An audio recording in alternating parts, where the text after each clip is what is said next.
Pela fé, Abraão, quando chamado, obedeceu, a fim de ir para um lugar que devia receber por herança, e partiu sem saber aonde ia. Pela fé, peregrinou na terra da promessa, como em terra alheia, habitando em tendas com Isaque e Jacó, herdeiros com ele da mesma promessa. Porque aguardava a cidade que tem fundamentos, da qual Deus é o arquiteto e edificador. Pela fé também, a própria Sara recebeu poder para ser mãe, não obstante o avançado de sua idade, pois teve por fiel aquele que lhe havia feito a promessa. Por isso também de aliás já amortecido, saiu uma posteridade tão numerosa como as estrelas do céu, e inumerável como a areia que está na praia do mar. Vamos orar, queridos. Senhor nosso Deus e nosso Pai, ó Deus, nós estamos com a Tua palavra aberta, Senhor, e dela, ó Pai, nós sabemos que provém vida. Ela já trouxe vida às nossas almas, até mesmo, ó Deus, trouxe vida aos nossos ossos, sustenta, ó Deus, e nos mantém em tudo. É pela palavra que Cristo sustenta todas as coisas, palavra dele. E nesse momento nós queremos, ó Deus, experimentar o mesmo benefício e maior benefício para as nossas almas, através, ó Deus, da explicação, da aplicação da tua palavra, que nos edifique, que nos confronte, nos corrija e nos encoraje, aumentando a nossa esperança em Jesus. Por isso nós te pedimos que o teu Santo Espírito nos conduza, trazendo fidelidade à exposição e fazendo de cada ouvinte um ouvinte sincero, pronto e disposto a receber a tua palavra, para que ele traga a aplicação dela ao profundo dos seus corações, e vida e transformação. Ao que nós pedimos o nome de Jesus. Amém, Senhor. Meus irmãos, nós costumeiramente usamos a expressão a essência de algo, a essência de alguma coisa. Às vezes até mesmo falando a essência de alguém.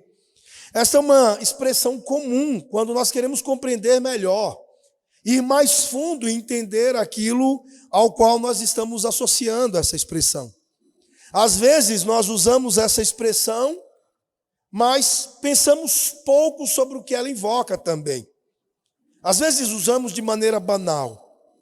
Mas quando falamos da essência de algo, de alguém, de alguma coisa, nós tratamos do que é essencial e básico a respeito deste alguém ou desta alguma coisa.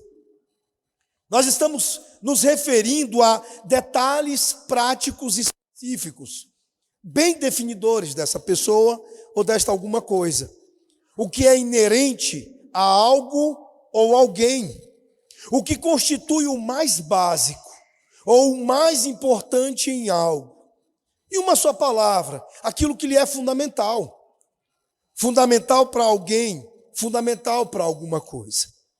E é importante que, quando entramos e começamos a avançar no capítulo 11, a gente tenha isso em mente, compreendido a respeito da fé.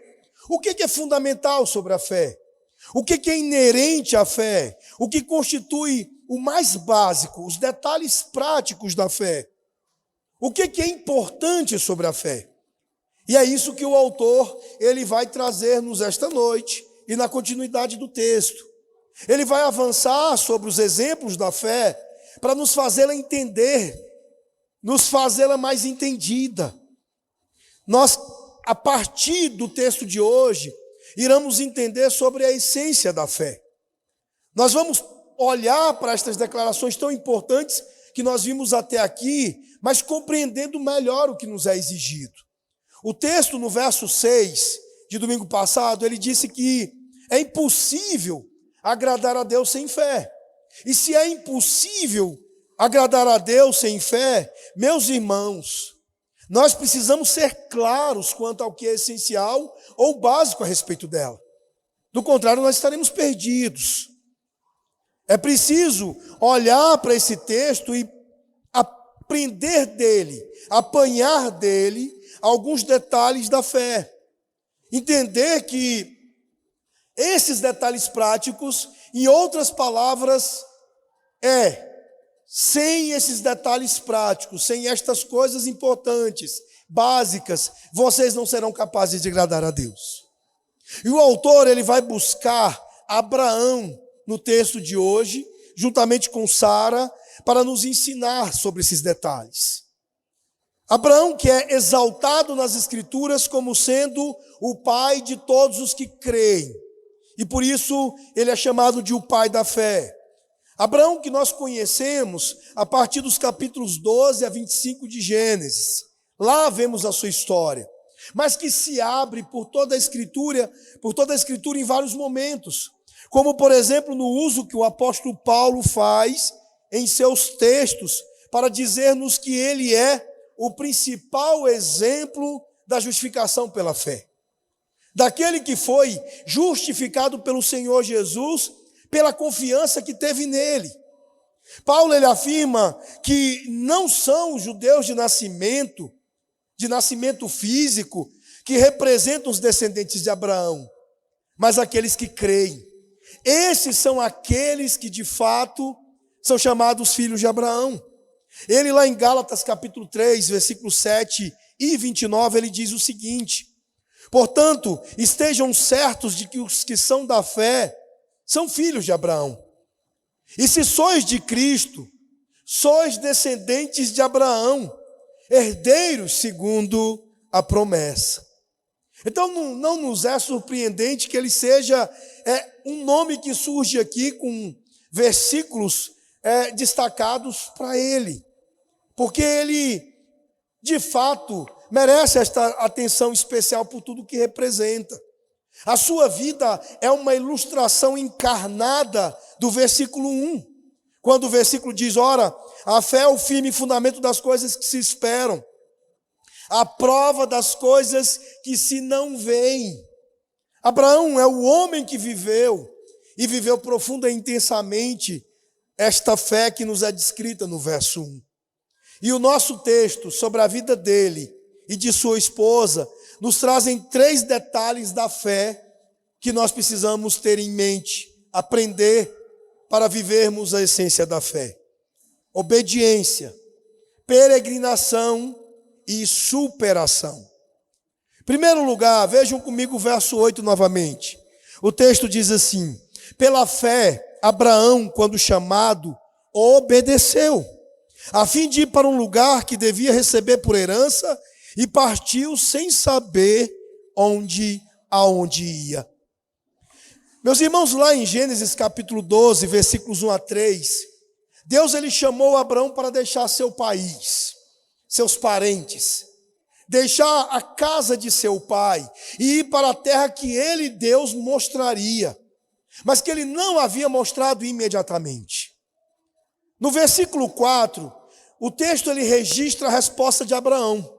O texto diz que saiu, pois, Abraão como o Senhor lhe havia ordenado.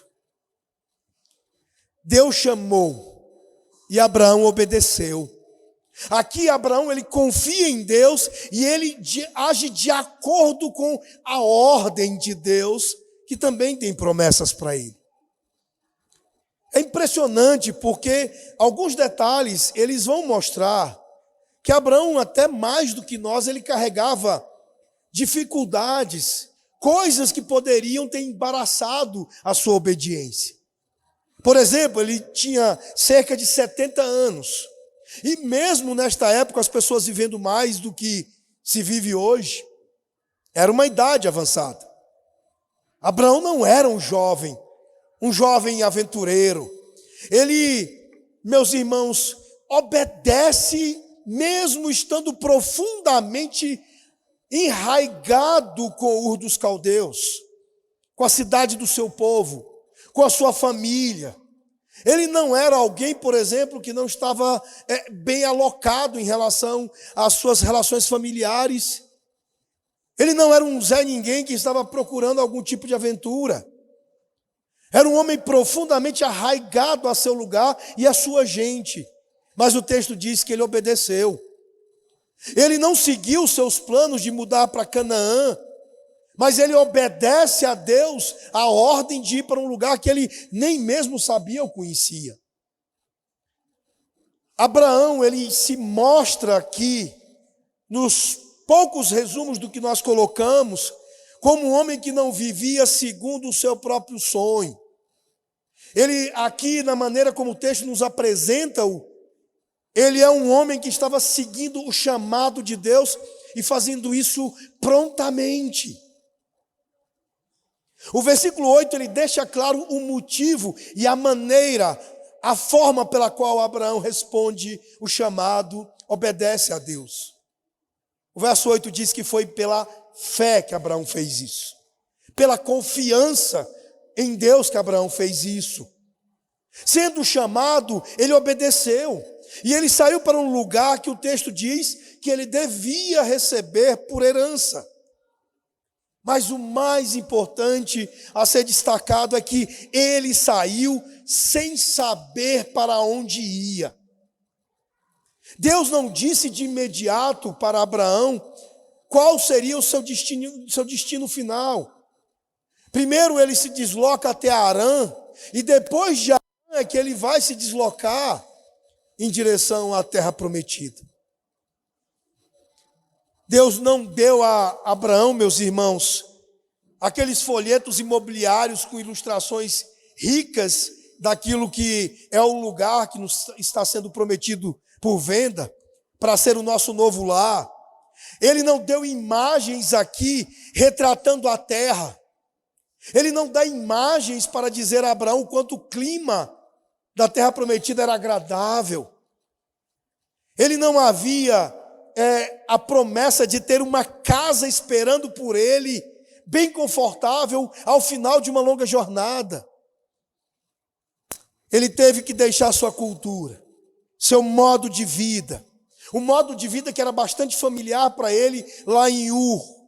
E mais tarde ele também já estava se adaptando a Harã, seus amigos, sua família e sua herança terrena, quando mais uma vez ele se desloca, dando seguimento à sua jornada. Foi uma viagem que foi longa, perigosa, feita sem empresa de mudanças, sem rodovias, sem as comodidades que muitas vezes nós desejamos e esperamos para ir para certos lugares. Não, Abraão simplesmente foi. Deus disse para ele ir e ele foi, arriscando tudo na palavra da promessa de Deus. E esta é a primeira coisa que o autor está nos ensinando sobre a essência da fé, sobre a natureza da fé, sobre o que é fundamental na fé, o que é básico na fé. Ela envolve obediência. Ela é acompanhada pela obediência às ordens de Deus, aos mandamentos de Deus. Aquele homem ou aquela mulher que quer ser chamado de um homem ou uma mulher de fé, eles precisam entender que esta será uma primeira coisa fundamental à fé, pela qual eles estão dizendo que viver. Eles precisam ser obedientes.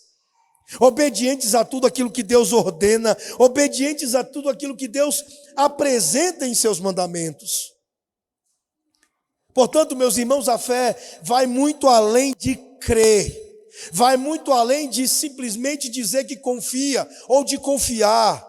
Ela se concretiza através de uma ação, ela age de acordo com as ordens de Deus. Se você de fato confia em Deus, você o obedece. Isso nos ensina também, meus irmãos, que nós não devemos agir por conta própria. Nenhuma pessoa crente deve agir à parte da palavra de Deus. Ninguém terá exibido de fato fé, confiança em Deus, se for desobediente à sua palavra, se for rebelde contra a sua palavra. A fé ela deve repousar sobre as Escrituras. A fé, ela repousa sobre a revelação de Deus em sua palavra. O cristianismo, portanto, não é uma fé em especulações religiosas, em filosofias de homens, mas na revelação de Deus. Tudo de acordo com o que está registrado na palavra de Deus. Nós já vimos um pouco sobre isso na exposição dos versículos de 1 a 3. Lembram do famoso adesivo americano? Se Deus disse, isso serve para mim. E é a palavra do nosso Deus que nós reagimos em primeiro lugar pela fé, obedecendo, tendo-a como nosso manual, como nosso guia. É por isso que nós chamamos as Escrituras de a nossa única regra de fé e de vida e de prática. Porque aqueles que verdadeiramente confiam em Deus, obedecem a Deus. Portanto, nós podemos dizer que a obediência é a resposta da fé. Quando Deus fala, a resposta adequada ao seu falar é crer e obedecer. Nós temos um hino no Inário Novo Cântico com esse nome, crer e observar, crer e obedecer. Esse seria um hino apropriado para nós cantarmos hoje. Fica aí o nosso registro para a equipe de música nós incluirmos brevemente no nosso repertório. Este hino é uma gloriosa expressão doutrinária da obediência como uma resposta da fé. Meus irmãos, a fé genuína, ela sempre obedece a Deus. Por sua própria natureza, a fé resulta em obediência. Se alguém professa, eu creio, mas não obedece, a sua fé é superficial e com toda certeza inútil, vã, sem valor. Vamos dar um exemplo prático aqui para vocês. Se você disser algo do tipo, eu acredito no cinto de segurança. Eu acredito que cinto de segurança salva vidas. Se você acredita nisso realmente, você vai colocar o cinto e vai apertá-lo. O grande problema é que a maioria das pessoas não colocam o cinto e sofrem acidentes, e a sua fé se mostrou bastante inútil. Tudo o que ele disse aos outros, de acreditar no cinto de segurança, ao se acidentar e estar sem morrer, declara o que ele disse como algo vão, vazio, inútil. Portanto, apertar o cinto demonstra a realidade da fé daquele que diz e que acredita que o cinto salva vidas. Da mesma maneira, a obediência à palavra de Deus sustenta a palavra daquele que diz que confia em Deus. A fé genuína, meus irmãos, é uma fé obediente. Paulo, ele se referia como a obediência da fé em textos como Romanos 1:5, 16, 26. O apóstolo João registra em João 3:36 essa expressão de que a fé é obediente. E Jesus, ele advertiu aqueles que diziam crer, mas não criam. Lá em Mateus 7:21 ele diz, olha, nem todo aquele que me diz, Senhor, Senhor, entrará no reino dos céus, mas aquele que faz a vontade de meu Pai, que está nos céus, esse entrará. Ele disse aos judeus que reivindicavam Abraão como seu pai, mas procuravam matá-lo dizendo o seguinte, se vocês são filhos de Abraão, façam as obras de Abraão. Confiem em Deus, obedeçam a sua palavra. Isso está lá em João 8:39. Meus irmãos, o que nós precisamos entender é que a obediência, ela prova que a nossa fé é genuína, que a nossa confiança em Deus é verdadeira.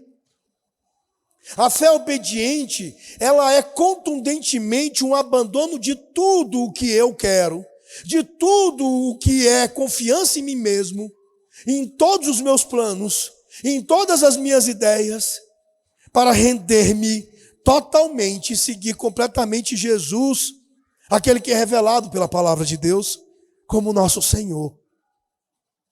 Então esta é a primeira coisa básica, fundamental e prática sobre a fé. A fé é obediente. A obediência é a resposta daqueles que têm fé. Por isso, se você tem vivido de maneira a desconsiderar a palavra de Deus, seus mandamentos, é hora de pensar que as suas declarações, elas estão vazias. A sua declaração de confiança, ela está vazia de prova, se não há obediência. Aqueles que confiam em Deus, obedecem a Deus. É a primeira lição que aprendemos hoje. Mas o texto ele continua trazendo mais uma coisa essencial ou fundamental à fé. Nos versículos 9 e 10, ele nos fala de peregrinação. O texto diz, pela fé, peregrinou na terra da promessa como em terra alheia, habitando em tendas com Isaque e Jacó, herdeiros com ele da mesma promessa, porque aguardava a cidade que tem fundamentos, da qual Deus é o arquiteto e edificador. Ele continua com a vida de Abraão, olhando para ela, para tirar das ações de Abraão aquilo que caracteriza a fé, que formam a natureza da fé. Já vimos a obediência e agora ele está fazendo nos olhar para a peregrinação de Abraão, para dizer que a fé é vivida por aqueles que a vivem como peregrinos e estrangeiros nesse mundo. Meus irmãos, Abraão ele confiou em Deus e agora pela fé ele está como um estrangeiro na terra da promessa. Ele vive aqui como um peregrino. E veja bem, é interessante porque ele não apenas está vivendo como um peregrino, mas como um nômade. Como alguém que não está querendo realmente fazer daquele lugar ou das suas passagens um lugar apropriado próprio para si. Abraão ele vive como um estrangeiro na terra da promessa, mas também como um nômade. E veja, não só ele era tudo isso, mas ele também era alguém que estava com um foco numa cidade específica. Ele tinha muito claro qual era o seu verdadeiro lugar. O texto diz que ele é alguém que procurava uma cidade com fundamentos cujo arquiteto e construtor era Deus. O lugar que Deus finalmente designasse como sendo da sua construção, da sua arquitetura. Esse é o lugar pelo qual Abraão estava buscando e buscaria até o fim. Peregrino e nômade em busca da cidade que Deus fosse o construtor e arquiteto. O que isso significa, meus irmãos, para nós? Significa que Abraão ele tinha um olho espiritual para a promessa que Deus lhe havia dado. E ele andava segundo esse olho. E ele buscava e vivia as coisas segundo este olho. A ironia, e uma ironia bastante acentuada aqui, é que Abraão, o herdeiro da terra prometida, ele não era apenas, meus irmãos, um estrangeiro nômade, mas ele era alguém que nunca teve um único hectare nesta terra. Como o próprio texto de Atos 7:5 deixa claro, com a exceção da caverna de Macpela, que ele teve que comprar a todo custo para ser ali o túmulo da sua esposa. Mas veja, isso não o impediu de continuar a procurar a promessa daquela grande cidade cujo arquiteto e construtor era o nosso Deus. Que ilustração apropriada para estes crentes a quem o autor escreve. E que ilustração apropriada para nós hoje. Meus irmãos, lá estão aqueles irmãos aqui da igreja judaica, crentes, cristãos judeus, naquela antiga terra que era a antiga terra do povo de Deus. E eles, ao olhar ao redor, eles são perseguidos, eles são uma minoria, e as pessoas que dominam o lugar zombam deles, e não apenas isso, os hostilizam, os perseguem.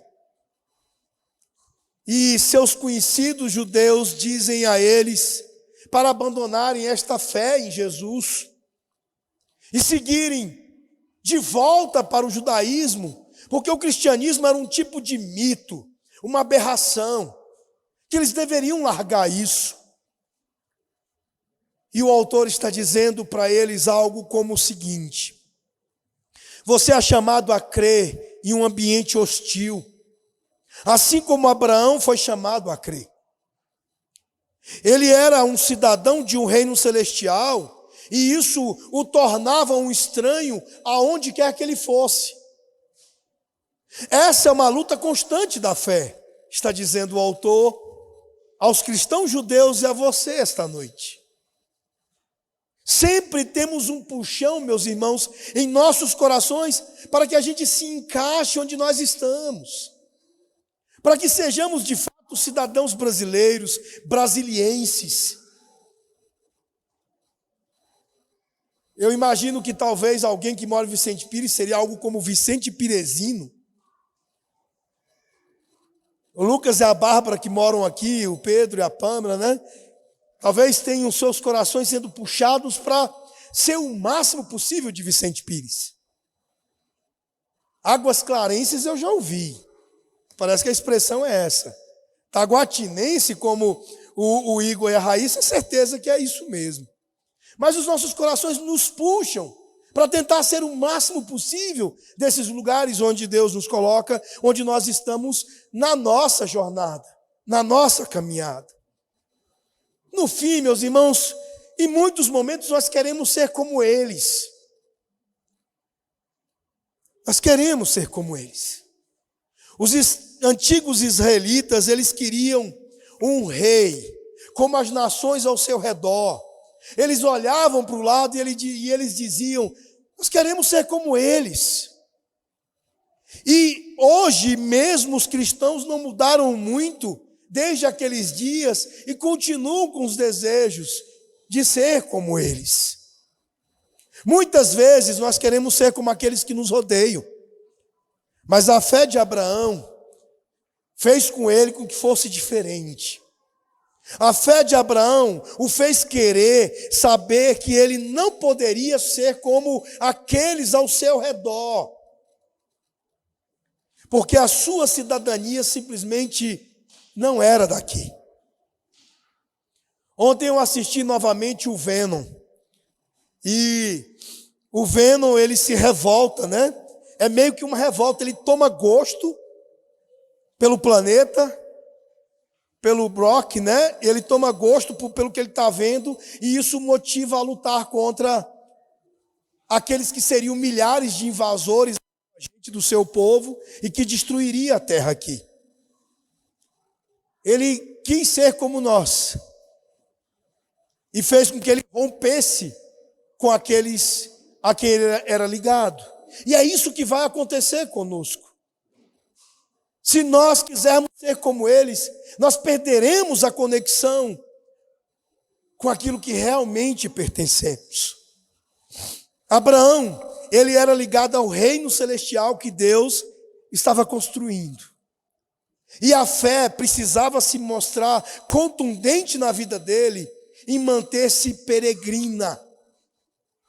Portanto, a fé não é apenas obediente, ela é peregrina. A confiança em Deus faz com que aqueles que confiem nele não queiram ser como os outros, não queiram ser como os daqui. A aplicação é essa, meus irmãos, que como pessoas de fé, muitas vezes devemos viver neste mundo com condições que aparentemente contradizem as promessas de Deus, mantendo-nos firmes na nossa diferença. O evangelho da saúde e riqueza não se enquadra nas Escrituras. Às vezes o povo de Deus enfrenta tribulações, perseguições, fome, nudez, perigo e até morte pelas mãos daqueles que nos hostilizam. Paulo, ele descreveu a si mesmo como não tendo nada, mas possuindo todas as coisas. E é esse o traço da fé de Abraão que nós precisamos observar e aprender dela. Abraão, o estrangeiro em terra estrangeira, morando em tendas, ele contrasta com o seu sobrinho Ló, que se mudou para Sodoma e morava em uma casa. E tomou gosto pelo lugar e se tornou como eles em alguma medida. Embora Ló ele ainda fosse um crente, ele foi manchado pelos valores ímpios de Sodoma. Mas Abraão, ele se manteve como estrangeiro. Ele estava envolvido com seus vizinhos em Canaã, mas sempre permaneceu diferente, sempre permaneceu distinto. E da mesma maneira, se nós quisermos viver pela fé, nós devemos viver como peregrinos. Nós precisamos adotar a mentalidade dos peregrinos. Entender que quando você viaja em um país estrangeiro, você se destaca como diferente, isso é necessário. Eles podem identificar você, eles sabem que você não é um deles. Você pode adotar até temporariamente alguns de seus costumes locais não proibidos pela palavra de Deus, para não ser ofensivo. Mas na maioria das coisas, você necessariamente precisa pensar e viver de maneira diferente, de acordo com os costumes da sua terra natal, do lugar para onde você peregrina, para onde você caminha, e não de acordo com os costumes de uma terra que não é a sua. É preciso lembrar o tempo todo, nós estamos apenas de passagem por esta terra. E a nossa mentalidade e a vida que dela decorre é o que vai provar e evidenciar isso. A nossa mentalidade em relação a coisas como sucesso, posses e o propósito na vida, tudo isso deve ser radicalmente diferente da mentalidade dos nativos. As esperanças dos nativos, meus irmãos, concentram-se apenas nesta vida.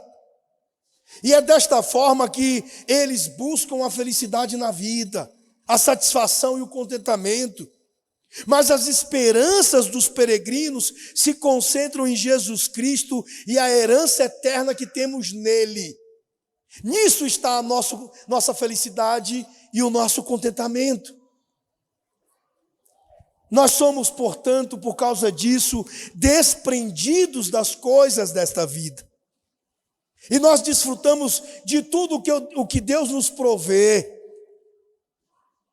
sempre com a consciência de que os verdadeiros tesouros, as verdadeiras coisas pelas quais nós caminhamos, elas estão nos céus.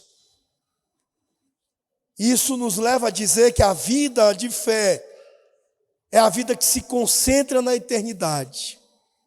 Enquanto a obediência é a resposta na fé, a eternidade é a concentração dos pensamentos da fé, do foco da fé. A vida de Abraão, ela nos mostra, queridos, que a fé obedece ao mandamento de Deus e que a fé vive como um estranho neste mundo. Não se esqueçam disso. São duas coisas essenciais da fé, fundamentais, básicas da fé. E finalmente, nos versículos de 11 e 12, o autor nos traz um terceiro elemento fundamental da fé. A fé, ela é superação. A fé, ela supera problemas intransponíveis pelo poder de Deus.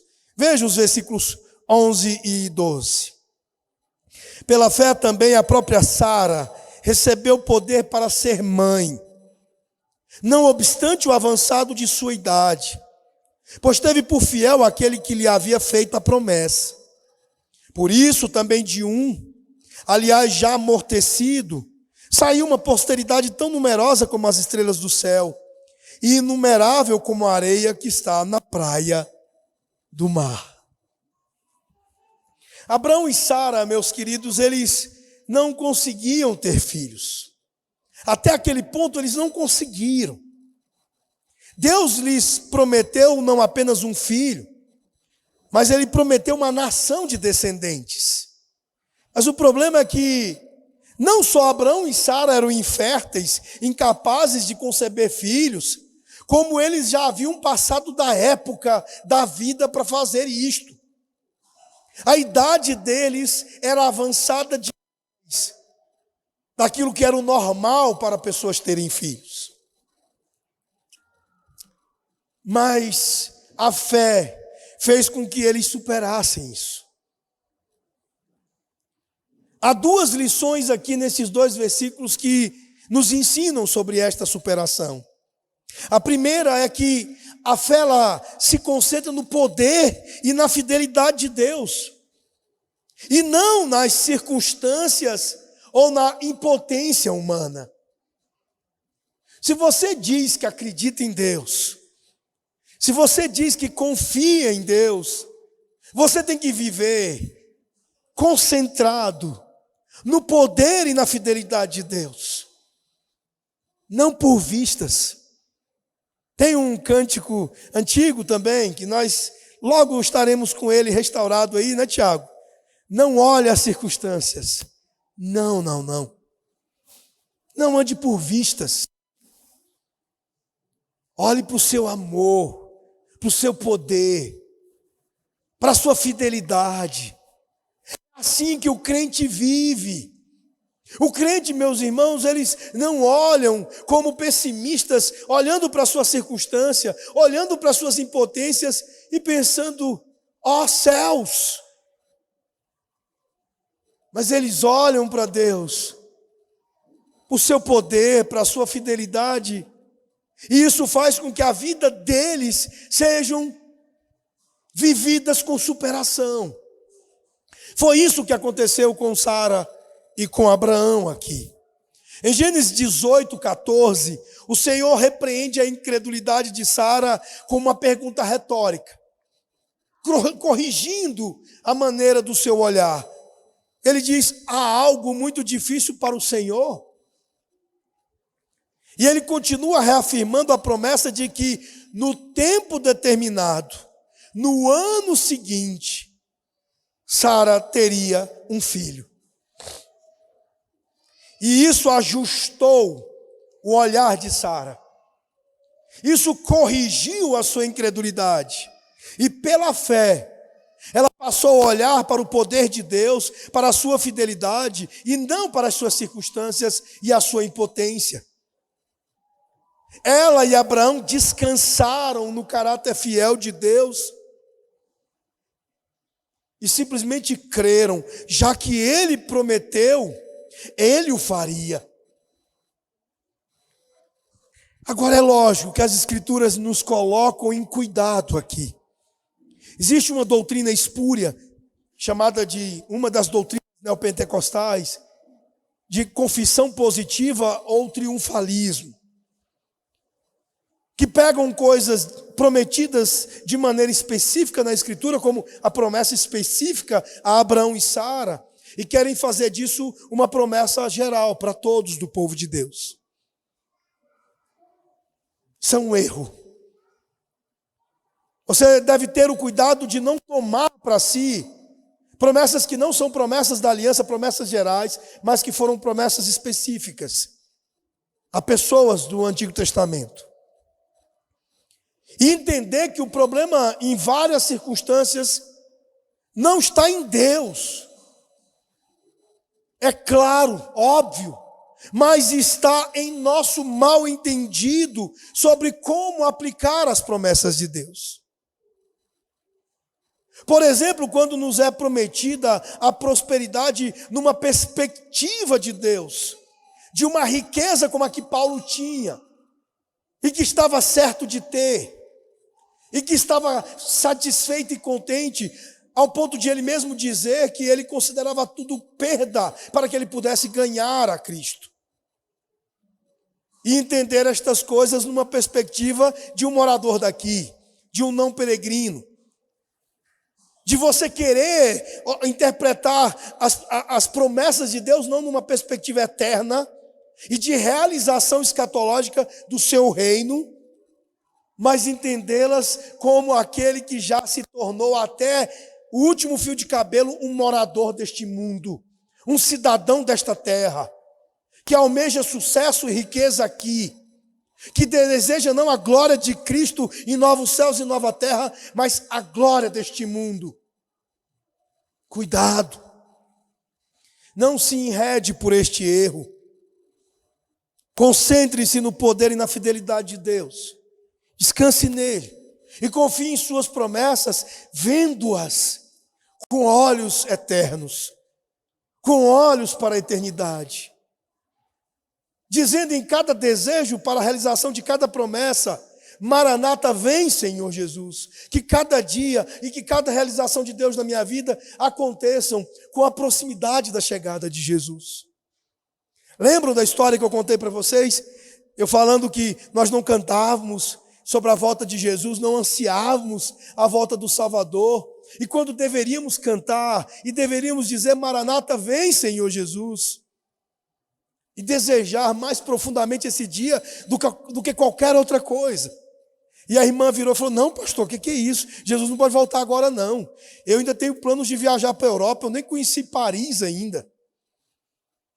Muitas pessoas estão tendo seus desejos, olhando para as promessas de Deus, segundo desejos carnais.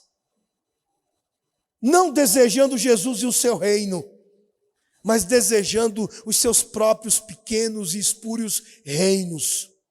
Lembrem-se do Pai Nosso.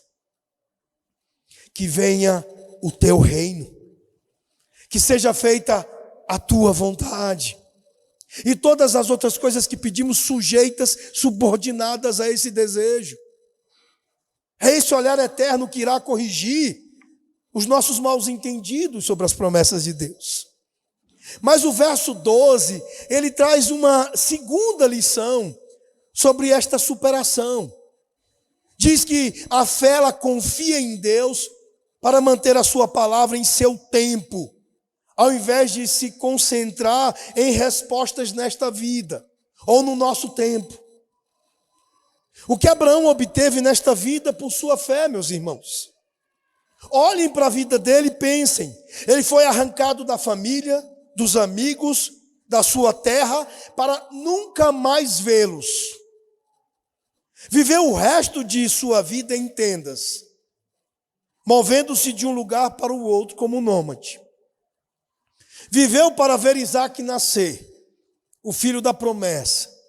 Viveu 15 anos após o nascimento de Jacó, mas não viu nenhum dos filhos de Jacó. Não viveu para ter sequer um indício do cumprimento da promessa de Deus de fazer dos seus descendentes uma grande descendência, como estrelas do céu e areias do mar. Durante a vida de Abraão, estas coisas não se realizaram. Como nós já vimos, a fé de Abraão estava projetada para a eternidade, focada na eternidade, não apenas nesta vida. Das lições mais importantes da escola da fé é aprender que o tempo de Deus, meus irmãos, não é o nosso tempo. Abraão poderia ter morrido um homem frustrado e dizendo: as promessas de Deus falharam, porque ele estaria entendendo as coisas segundo o seu tempo e não segundo o tempo do Senhor, sob as perspectivas da sua vida limitada e não com a visão além do alcance na perspectiva do Senhor. No tempo de Abraão, meus irmãos, Abraão, embora tenha vivido 175 anos, as promessas de Deus não chegaram nesse tempo. Ele morreu com um filho e 2 netos, longe de ser uma nação incontável. Mas pelo tempo de Deus, Os verdadeiros filhos de Abraão, aqueles que creem na semente de Abraão, o Senhor Jesus Cristo, eles são bilhões. Eles são incontáveis. Do nosso tempo limitado, certos eventos não se encaixam nas promessas de Deus. Mas a partir do seu tempo, aquele que prometeu é fiel e está trazendo ao cumprimento todas as coisas prometidas. Absolutamente todas. Então nós aprendemos, nós vimos coisas muito essenciais da fé: obediência, peregrinação e superação. E um homem que, para nós concluirmos, representou em tempos muito mais próximos do que o nosso, do que Abraão, o âmago da questão de uma vida de fé, foi George Miller, aquele homem de Bristol, o homem de fé. Depois de ser um jovem selvagem, George Miller se converteu em seus 20 e poucos anos. Ele obedeceu ao chamado, vivendo uma vida de fé e de obediência, como um verdadeiro peregrino. Ele viveu de uma maneira que o mundo não poderia entender. Ele e sua esposa, por exemplo, venderam todos os seus bens, tudo que tinham, e fundaram um orfanato. E eles viveram somente pela fé, literalmente, fazendo com que suas necessidades e as dos órfãos, elas fossem conhecidas apenas por Deus em oração.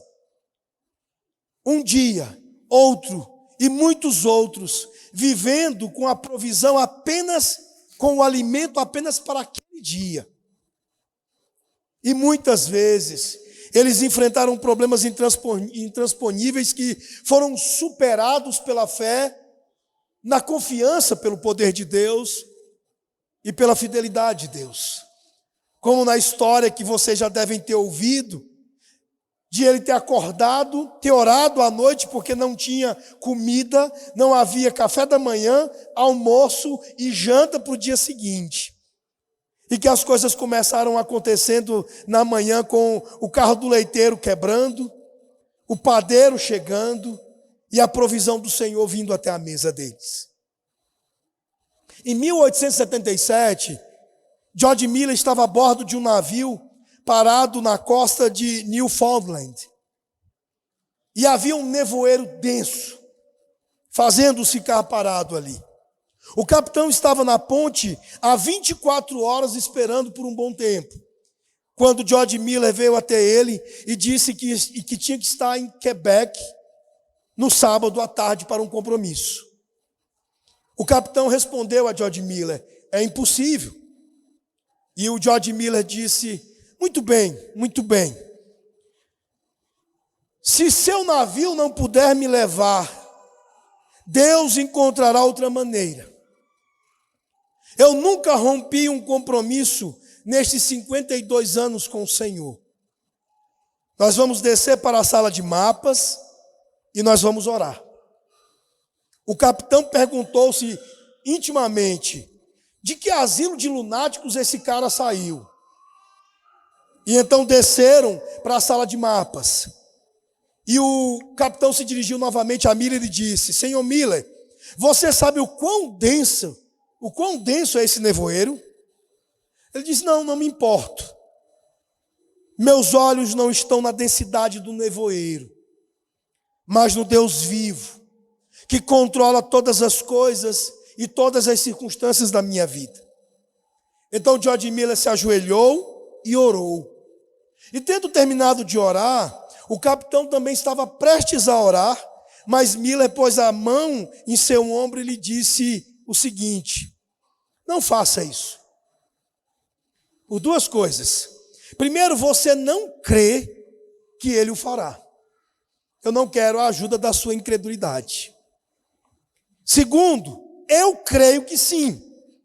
E não há necessidade de você orar sobre esta situação. O capitão olhou para George Miller com espanto. E então, ele continuou: capitão, eu conheço o meu senhor há 52 anos.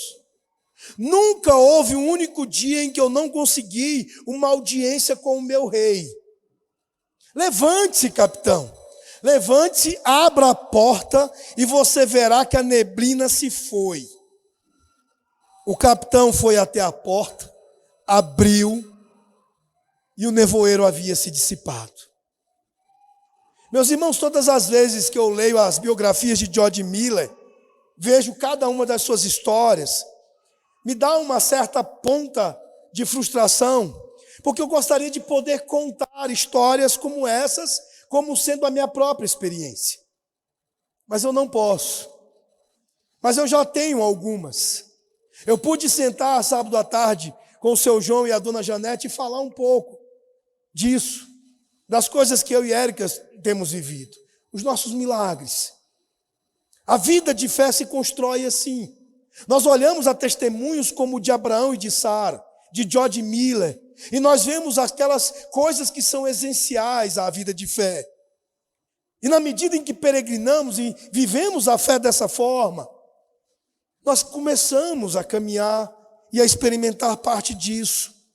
George Miller e Abraão deveriam nos desafiar a crescer na vida de fé, na confiança de um Deus que é fiel. Obedeça ao chamado de Deus. Seja obediente. Obedeça pela fé. Viva como um peregrino neste mundo pela fé.